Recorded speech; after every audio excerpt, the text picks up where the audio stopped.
Hello students, we are doing the chapter 8 class 9th and the name of chapter is Gati.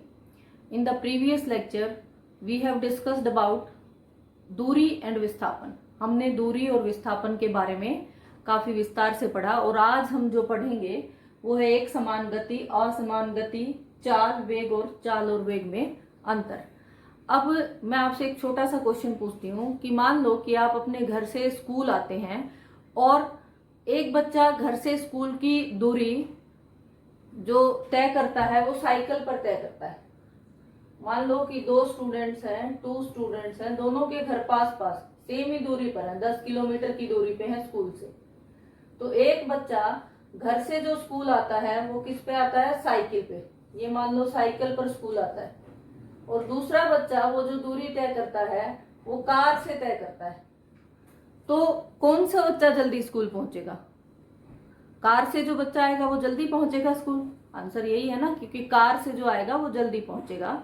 But ये हमें पता कैसे चलता है कि कार जल्दी क्यों पहुंची या साइकिल देर से क्यों पहुंचता है? जनरली तो आंसर आप दे देंगे कि साइकिल धीरे चलती है. यानी कि लेकिन इसको साइंटिफिक लैंग्वेज में हम कैसे डिफाइन करेंगे? इन्हीं सब चीजों को समझने के लिए आइए आगे चलते हैं. इसको हम डिफाइन करते हैं. इन चीजों को फाइंड आउट करने के लिए देखिए हम दो तरह की गति की बात करते हैं. गति क्या होती है? बेसिकली गति जब कोई वस्तु किसी पर्टिकुलर समय में कोई दूरी तय करती है तो उसका जो अनुपात होता है उसको हम गति कहते हैं. अब वस्तुएं जो है ना, हम अपने आसपास देखते हैं, हम बाजार जाते हैं, हम पैदल भी चल के जाते हैं, कोई गाड़ी से जाता है, कोई साइकिल से जाता है. तो हम नोटिस करते हैं इस चीज को कि अलग अलग वस्तुएं अलग अलग समय, मतलब सेम समय अंतराल में ही अलग अलग दूरी तय करती है. तो समझने के लिए हम आगे चलते हैं. हम अपने आसपास बहुत सारी वस्तुओं को देखते हैं. अलग अलग तरह से वस्तुएं गति करती हैं. अलग अलग जगह पर वस्तुओं की गति अलग अलग तरह से होती है. जैसे अगर आप हाईवे पे कार से जाते हैं तो कार बहुत स्पीड से चलती है. अगर आप उसी कार को किसी बाजार से गुजारे हैं तो आप देखेंगे कि कार की जो स्पीड है वो कम हो जाती है, कार धीरे धीरे चलती है. तो इन सब चीजों को समझने के लिए हम देखते हैं आगे दो टर्म्स हमारे पास डिफाइन की गई. एक है एक समान गति और दूसरी को हम कहते हैं असमान गति. एक समान गति क्या है? जब कोई वस्तु समान समय अंतराल में समान दूरी तय करती है तो उसको हम कहते हैं, क्या कहते हैं? उसको हम एक समान गति. उदाहरण के लिए हम देखते हैं, मान लेते हैं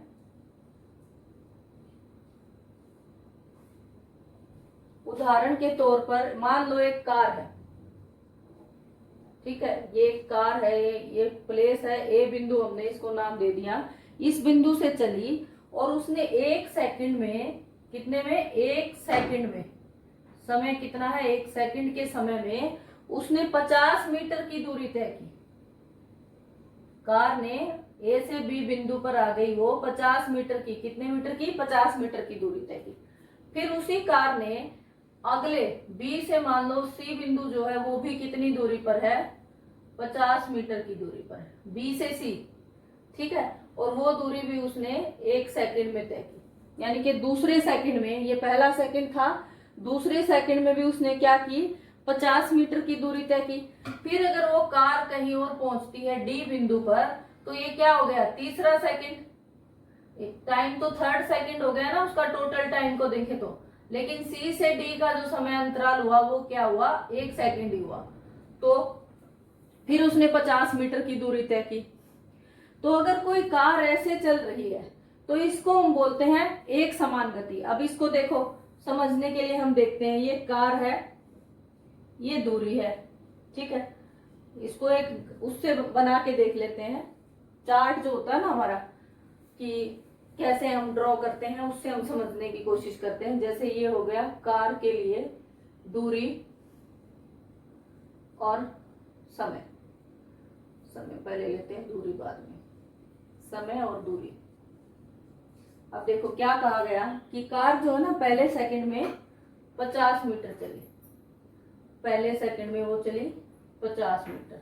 दूसरे सेकंड में वो चली फिर 50 मीटर. तो वो क्या है? 100 मीटर की दूरी तय की उसने. ठीक है। अब कार मान लो तीसरे सेकंड में 150 मीटर की दूरी तय कर लेती है और चौथे सेकंड में फिर वो 200 मीटर की दूरी तय कर लेती है। ठीक है, तो अगर हम इसका समय अंतराल निकालें और दूरी निकालें तो क्या आएगी? देखो ये टेबल है हमारे पास, इससे अगर हम समय अंतराल और दूरी निकालेंगे तो वो वैल्यू क्या आएगी? देखिए ध्यान से, पहला सेकंड 50 मीटर, दूसरा सेकंड मतलब कि 2 - 1, समय का अंतर कितना है यहाँ पर? 1 सेकंड का, और डिस्टेंस भी कितना हुआ दोनों के बीच का अंतर? देखो 100 में से 50 माइनस कर दिया आपने तो कितना हो गया? 50 मीटर। 50 मीटर की तय की, फिर दूसरे से तीसरे पे गए, समय का अंतर कितना हुआ? फिर से 1 सेकंड। ठीक है, और यहाँ 150 से 100 मतलब 100 से 150 हो गया, तो समय का अंतर कितना है? फिर से 50 सेकंड, 50 मीटर सॉरी, फिर से 50 मीटर। तीसरे से चौथे फिर 1 सेकंड समय है, और 1 सेकंड में फिर से उतने कितनी दूरी की? 50 मीटर। तो जो कार है वो हर सेकंड में, हर 1 सेकंड के बाद पहली सेकंड, दूसरी सेकंड, तीसरी सेकंड, चौथी सेकंड, पांचवी सेकंड, ऐसे करके एंड सोन, हर 1 सेकंड के बाद वो कितनी दूरी तय कर रही है? 50 मीटर की दूरी, 50 मीटर की दूरी तय कर रही है। तो इसका मतलब समान समय अंतराल में वो समान दूरी तय करती है, तो इसको हम क्या बोलते हैं? एक समान गति। तो कार की गति को हम क्या कहेंगे? एक समान गति। अब दूसरा आता है हमारे पास असमान गति। असमान गति क्या है? अब इसको देख लेते हैं। अब मान लो कि कोई कार बाजार से गुजरती है, ठीक है, बाजार से गुजरेगी तो क्या उसकी जो स्पीड रहती है हम देखते हैं वो सेम रह पाती है? भाई बाजार से गुजरती है, कभी आपको ब्रेक लगाना पड़ता है, कार धीरे हो जाती है, कभी फिर हम उसको तेज कर लेते हैं, कभी उसको रोकना पड़ जाता है भीड़ की जगह। ठीक है, तो इसमें क्या हो जाता है? जब कोई वस्तु समान समय अंतराल में असमान दूरी तय करती है, ठीक है, कैसी दूरी तय करेगी? असमान दूरी तय करेगी, तो उसको हम क्या कहते हैं? असमान गति। उदाहरण आपके पास बहुत सारे हैं, ये हमें रोज देखते हैं। असमान गति के उदाहरण हमारे आसपास जितने भी उदाहरण होंगे ज्यादातर किसके होते हैं? असमान गति पर। सड़क पर चल रही कार, या बाजार में चल रही कार, ठीक है, या पार्क में दौड़ रहा व्यक्ति, या साइकिल से बाजार में गुजरता व्यक्ति। तो हमारे आसपास के बहुत सारे उदाहरण हैं जो किसके हैं? असमान गति के। मतलब कि अगर आप देखें तो ज्यादातर एग्जाम्पल्स किसके होते हैं? असमान गति के। कोई भी आप कंसिडर करके देख लीजिए, अपने आसपास रिकॉल कीजिए अपने माइंड में, तो आपको बहुत सारे उदाहरण याद आएंगे। वो क्या होंगे? सारे के सारे असमान गति के, हमारे आसपास जितने भी एग्जाम्पल्स होते हैं। तो अब ये जो असमान गति है, देखो एक समान को तो हमने निकाल लिया कि भाई एक फिक्स अंतराल के बाद वो 1 सेकंड में 50 मीटर, फिर 50 मीटर, फिर 50 मीटर, ऐसे हम करके वो कर लेंगे। लेकिन अगर एक पहले वो क्या कर रही है? पहले सेकंड में 50 मीटर चल रही है, फिर वो 10 मीटर चल रही है, फिर वो 30 मीटर चल रही है, मतलब उसकी जो दूरी है ना वो हर सेकंड में सेम नहीं है। पहले सेकंड में उसने क्या किया? पहले सेकंड में उसने 50 मीटर की दूरी तय की। अगर पिछले एग्जाम्पल को ही देख ले हम, ए से बी में उसने 50 मीटर की दूरी तय की। बी से जब वो सी जा रही है तो फिर मान लो उसने 30 मीटर की दूरी तय की। ठीक है, अब सी बिंदु जो है वो मान लिया हमने 30 मीटर की दूरी पे, यानी कि वो अगले सेकंड में केवल 30 मीटर ही दूरी तय कर पाई। फिर उससे अगले सेकंड में हो सकता है वो बिल्कुल ही कम दूरी तय कर पाए, 10 मीटर की दूरी तय कर पाई। ठीक है, अगले सेकंड में फिर वो 10 मीटर की दूरी तय कर पाती है। तो इस तरह का जो समय अंतराल 1-1 सेकंड हम देखते हैं, हर 1-1 सेकंड के बाद हम उसका अगर दूरी देखें तो हो सकता है वो कम हो रही हो, ऐसा भी हो सकता है कि वो ज्यादा हो रही है, लेकिन वो सेम नहीं रहेगी। तो इसको हम क्या बोलते हैं? असमान गति बोलते हैं। अब इस असमान गति को कैलकुलेट करने के लिए, ठीक है ना, अब इनको कैसे कैलकुलेट करेंगे, इनको किस तरह से हम निकालेंगे उसको हम समझते हैं। फिर हमारे पास एक राशि आती है जिसको हम बोलते हैं चाल। चाल या गति एक ही बात। अब ये चाल क्या है? चाल किसे कहते हैं? चाल है दूरी में परिवर्तन की दर। दूरी में परिवर्तन की दर या प्रति एकांक समय में तय की गई दूरी, या हम क्या कह सकते हैं, एकांक समय में तय की गई दूरी। जैसे कोई कार है, हम कह रहे हैं कि कार चल रही थी, ठीक है, तो वो कितने समय में कितनी दूरी तय करती है, उसका रेशियो ही क्या कहलाता है, चाल। ठीक है, तो चाल क्या है, दूरी में परिवर्तन की दर या एकांक समय में तय की गई दूरी। तो इसको हम मैथमेटिकली कैसे लिख सकते हैं, चाल बराबर है दूरी बटे समय। दूरी बटे समय, हम इसको ऐसे लिख सकते हैं। अब हर कोई जो फिजिकल क्वांटिटी, यानी कि जो हमने पहले पढ़ा भी था, भौतिक राशियां जो होती हैं, उन भौतिक राशियों की कोई इकाई होती है, उन भौतिक राशियों की कोई इकाई होती है। तो चाल की इकाई क्या होगी, चाल की इकाई क्या होगी हमारे पास, दूरी को हम किस में मापते हैं, मीटर में मापते हैं। दूरी को हम मीटर में मापते हैं, समय को हम सेकंड में मापते हैं, तो इकाई क्या हो जाएगी, मीटर पर सेकंड। तो चाल की इकाई क्या है, मीटर पर सेकंड। ठीक है, अब अगर यही जो चाल है, देखो अभी हमने कहा था कि एक वस्तु, एक व्यक्ति 1 मीटर की दूरी या एक सेकंड में 50 मीटर की दूरी तय करता है। अभी हमने जो उदाहरण देखा, ठीक है।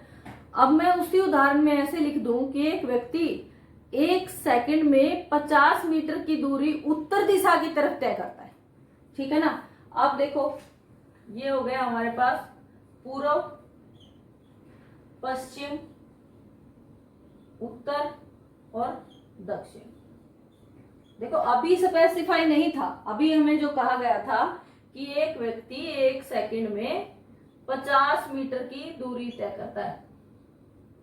अब वो 50 मीटर की दूरी इधर भी जा सकता है, इधर भी जा सकता है, इधर भी कहीं भी जाए, कोई स्पेसिफिकेशन नहीं है।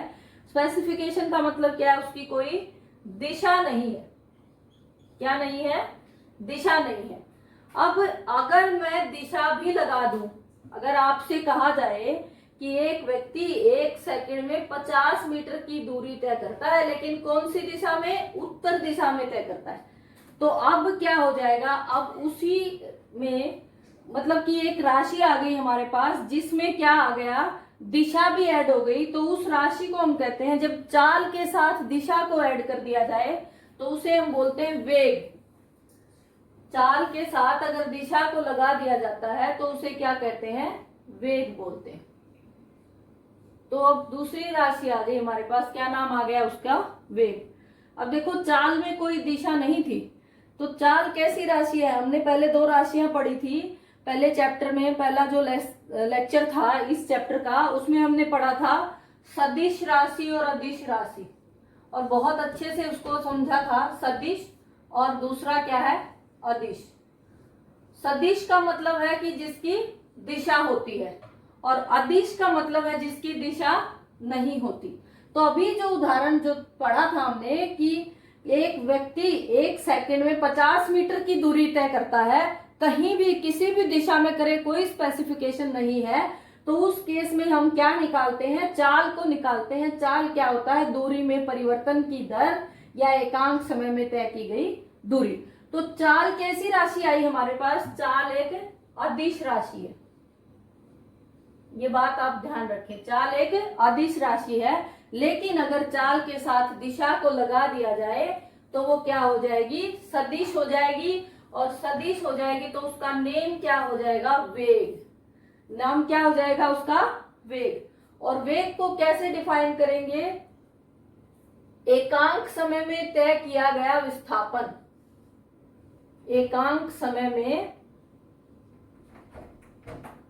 तय किया गया विस्थापन।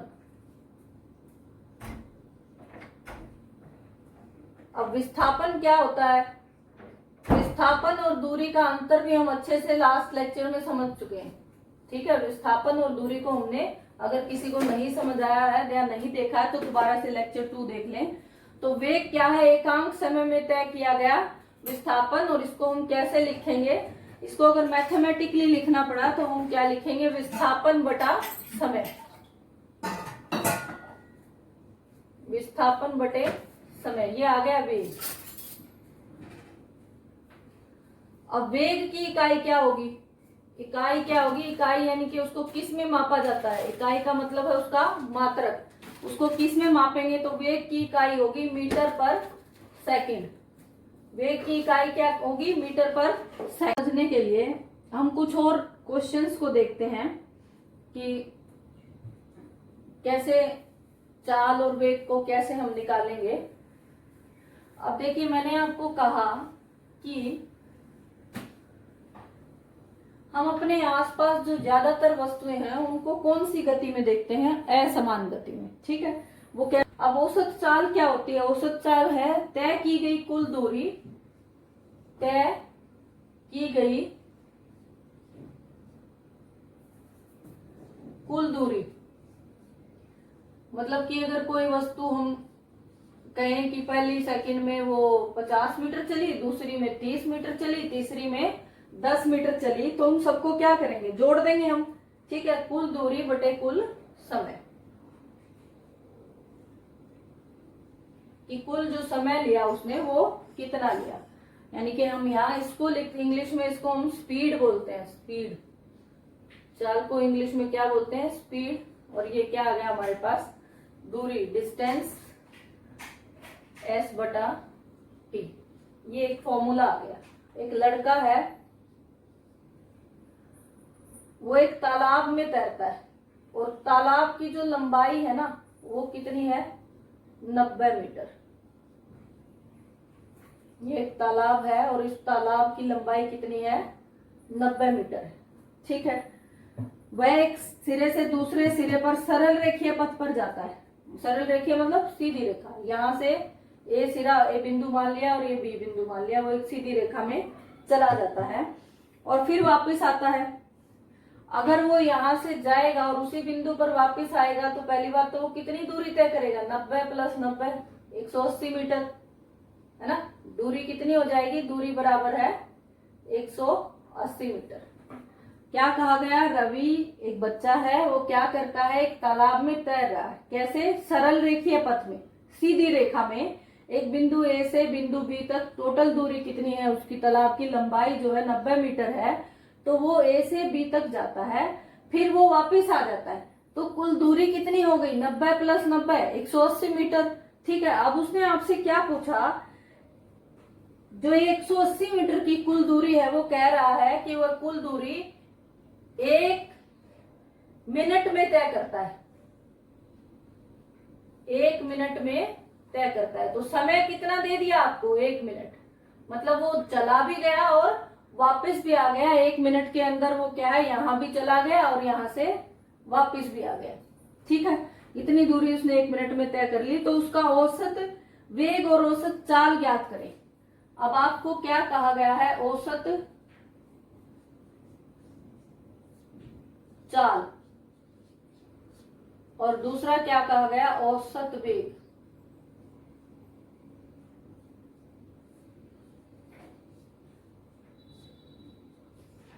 ठीक है। दोनों चीजें आपको ज्ञात करनी।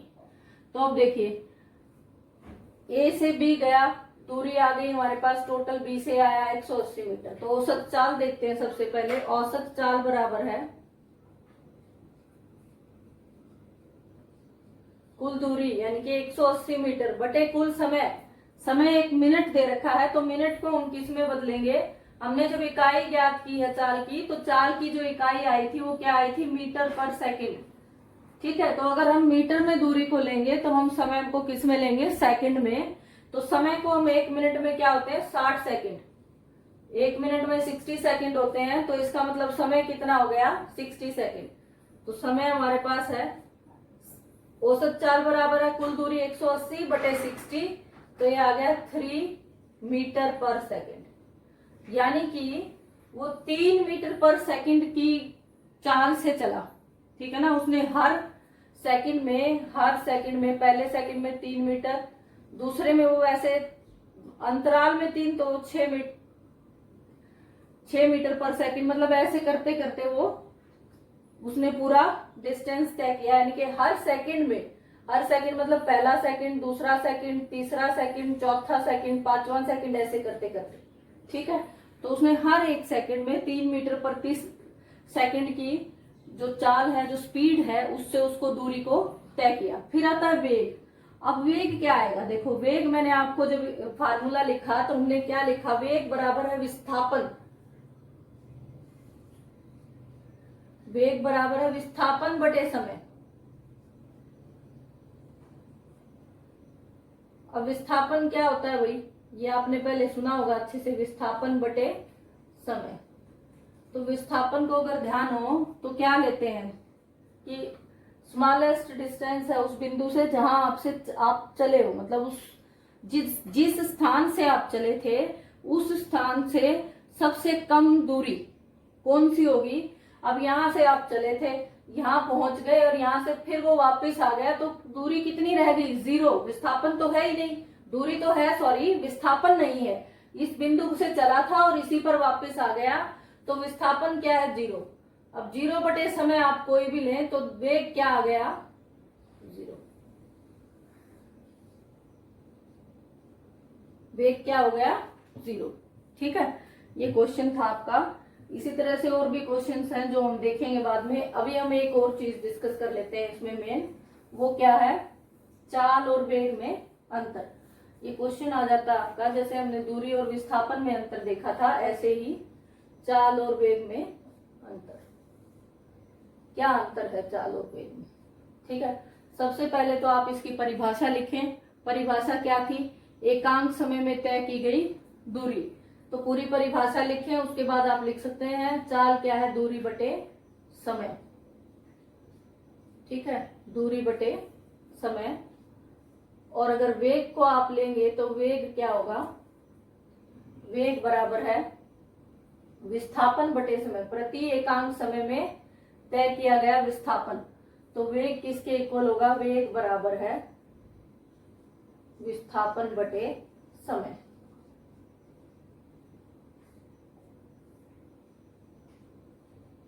अब दूसरा देखते हैं। अभी हमने डिस्कस किया था चाल कैसी राशि है, चाल की दिशा नहीं होती, चाल अदिश है, ठीक है। लेकिन चाल के साथ अगर दिशा को ऐड कर दिया जाए तो वो क्या हो जाती है, वेग हो जाता है। तो वेग कैसी राशि है, सदिश राशि है, वेग सदिश राशि है, ठीक है। वस्तु की चाल हमेशा कैसी होती है, चाल हमेशा धनात्मक होगी, धनात्मक होगी। धनात्मक कैसे भाई, अगर कोई वस्तु यहां से मान लो चलेगी, चाहे यहीं चले, कुछ तो दूरी चलेगी ना वो, ठीक है। तो चाल हमेशा क्या होगी, धनात्मक होगी, और दिशा तो इसकी होती ही नहीं है। तो चाल कैसी राशि होगी, हमेशा धनात्मक। लेकिन वेग क्या होता है, वेग धनात्मक भी हो सकता है और ऋणात्मक भी हो सकता है।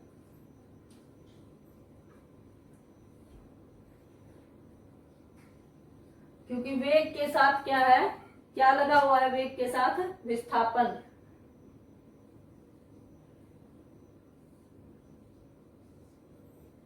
अब तीसरी बात आती है, चाल कभी भी शून्य नहीं हो सकती,